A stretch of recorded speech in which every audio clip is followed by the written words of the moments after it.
አዎ ሌላኛውን ጨዋታ ደግሞ እንመልከት። ሊል ከዶርትሙንድ ያደረጉትን ጨዋታ እናንሳ። ይሄ ጨዋታ በሲግናል ኢዱና ፓርክ አንድ እኩል ነበር የተጠናቀቀው። ወደ ሊል ሜዳ ደግሞ ሄደው ትናንትና 2-1 አሸንፏል። ዶርትሙንድ ባለፈው አመትም በሻምፒዮንስ ሊግ ፍጻሜ ተፋላሚ ነበር። አሁን ፍጻሜ ደርሷል።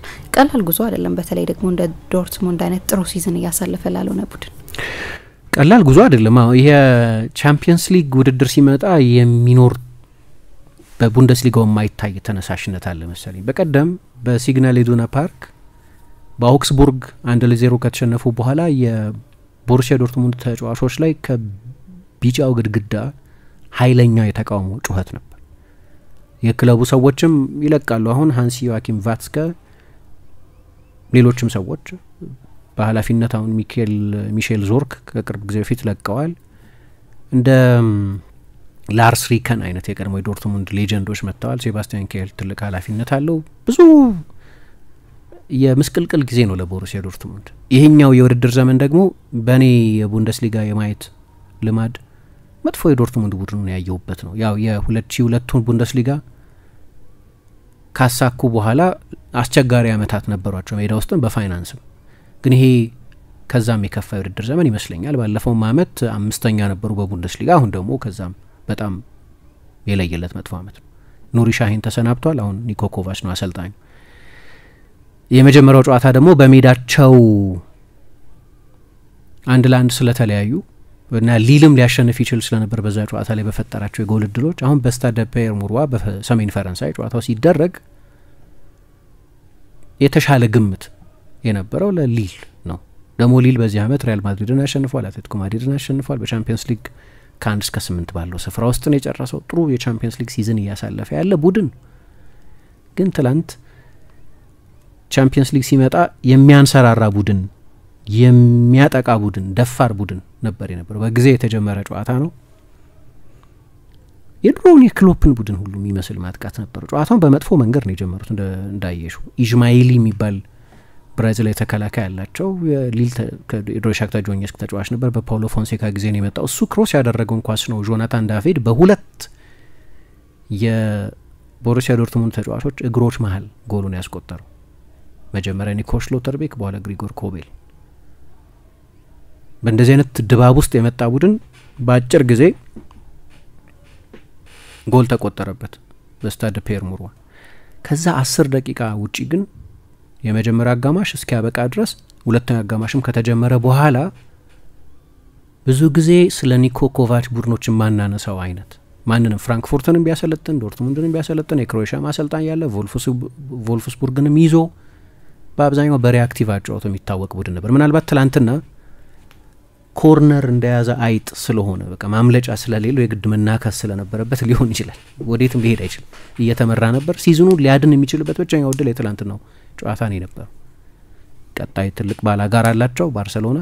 ግን በፋይናንሱም በስፖርታዊ ምክንያቱም በጣም ያስፈልግ ነበር ለዶርትሙንድ። ከሩብ ፍጻሜ ቢወጣም ስኬታማ የቻምፒየንስ ሊግ ሲዝን ነው የሚሆነው።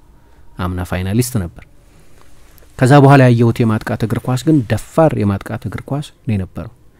ከረፍት በፊት 7 ትልልቅ ሙከራዎች አድኗል። እንዲያውም አሁን ሰሞኑን ዶናሩማ ትንሽ ስሙን አደሰ እንጂ ከትላንት በስቲያ በሱ ብቃት በተለይ በትልልቅ ሞመንቶች ላይ በሚሰራቸው ስህተቶች ምክንያት ሉካ ሻቫሊዬ ሊተካው ይገባል ይባላል። የሊሉ ግብ ጠባቂ ነው። ትላንትና ብዙ ትልልቅ ሙከራዎችን አድኗል። አንድ ከመስመር ላይ ያዳነውን የዩሊያን ብራንትን በኋላም የሴሩ ጊራሲን ሙከራን ጨምሮ ማለት ነው።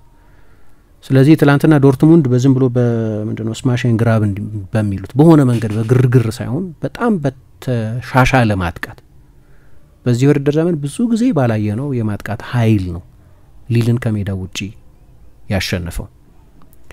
የፍጹም ቅጣት ምት ነው የመጀመሪያው ጎል። ኤምሬ ቻን ጥፋቱን የሰራው የቀድሞ የቦሩሲያ ዶርትሙንድ ተጫዋች ነው ቶማ ሙኒ።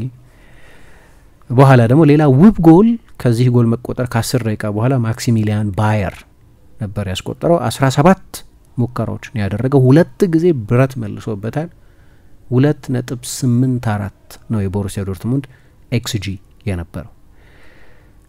ለባየር በጣም ትልቅ ምሽት ነው ለማክሲሚሊያን ባየር። የዩሊያን ናግልስማን የጀርመን ብሔራዊ ቡድን ያለፈው የአውሮፓ ዋንጫ የስብስቡ አካል የነበረ የሆፈንሃይም ምርጥ ተጫዋች የነበረ 30 ሚሊዮን ዩሮ አውጥተው ያስፈረሙት ነው። ለዶርትሙንድ 30 ሚሊዮን ማውጣት ማለት በጣም ትልቅ የዝውውር ገንዘብ መክፈል ማለት ነው።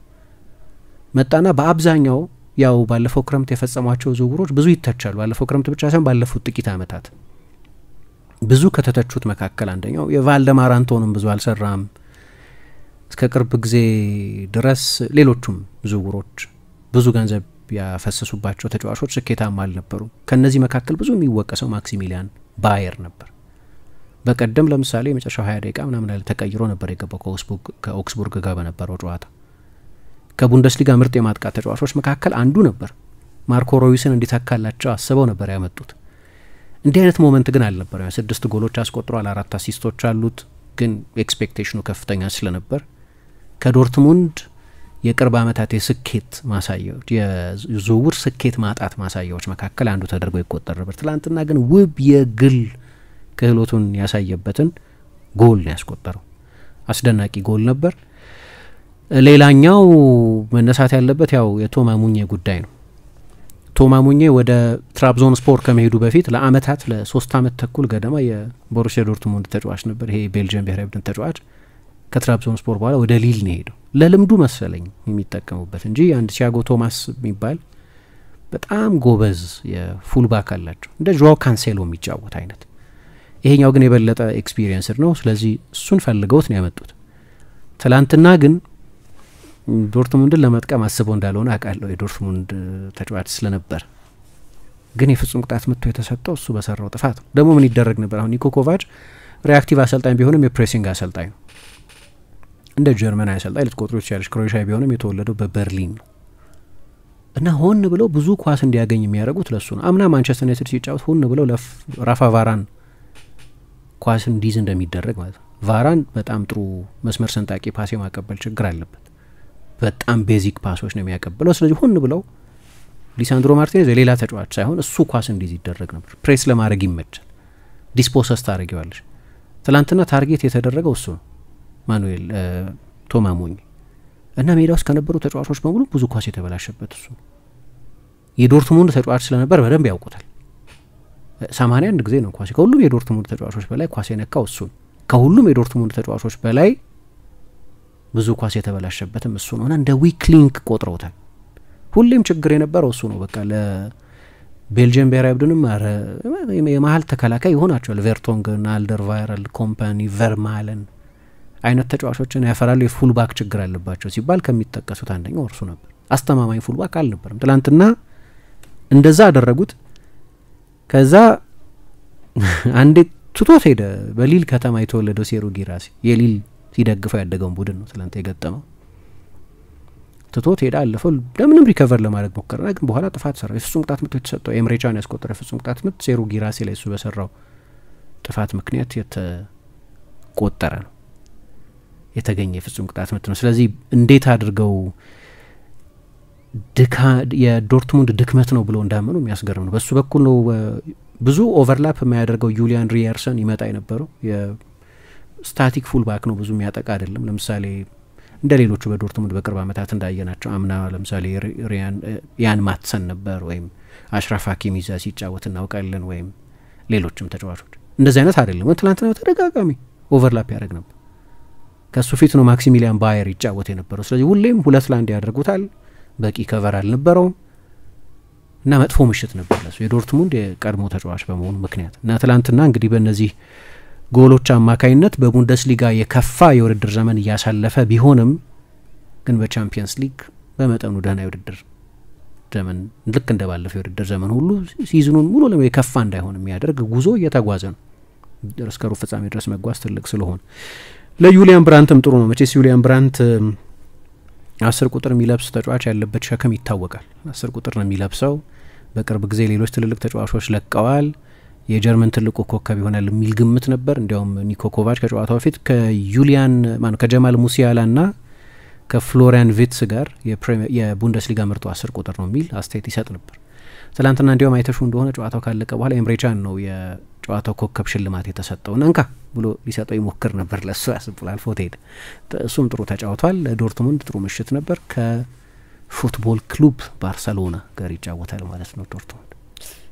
በሩብ ፍጻሜም ትላልቅ ጨዋታዎች አሉ አይደል? አርሰናል ከሪያል ማድሪድ ጨምሮ ባየርን ከኢንተር ሚላን የሚያደርጉት ጨዋታ ቪላም ትላንት ያው 3-0 አሸንፏል። በጊዜ ነው ግን ተጫዋች በቀይ የወጣው። ስለዚህ ብዙም ማርከስ ራሽፎርድ ላይ በተሰራ ጥፋት ቪላም ከፔዤ ጋር ኡናይ ኤመሪ ከሰለጠኑት ቡድን ጋር ከዚህ በፊት ያ 6-1 ላይ እኮ የሬሞንታዳ ላይ እሳቸው የፔዤ እሱ የባርሴሎና አሰልጣኝ ሆኖ ነበር የተገናኙት።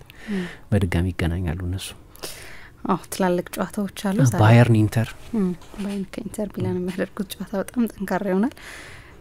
ዛሬ ደግሞ የአውሮፓ ሊግ ጨዋታዎች ይደረጋሉ። አድማጮቻችን እኛ የነበረን ቆይታ ይህንን ይመስል ነበር። የአራዳ ኤፍኤም ሌሎች ፕሮግራሞች ወደ እናንተ ይደርሳሉ። መልካም ጊዜ ይሆንላችሁ።